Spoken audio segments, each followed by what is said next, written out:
Dah syarat 9 bulan masih pergi sekolah. Paling bahagia bila dah hari Jumaat. Kita ada kelas sampai rehat. Selalunya lepas habis kelas mesti dapat surat cinta daripada budak-budak. Comel kan semua. Hari ni langkah kanan ada cikgu bawa makan-makan. Ada masa rehat 20 minit. Kita join makan-makan dulu sambil borak-borak. Makan pun kena laju-laju sebab nak kejar next class. Time budak tengah rehat ni lah boleh jumpa dengan cikgu-cikgu lain. Sambung pula kelas dengan tahun 2.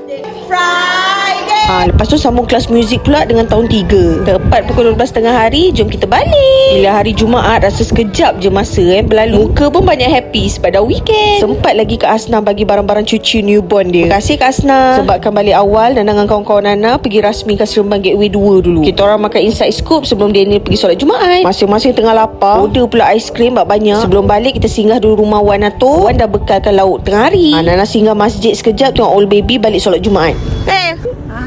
Macam baru balik sekolah free ke air tu?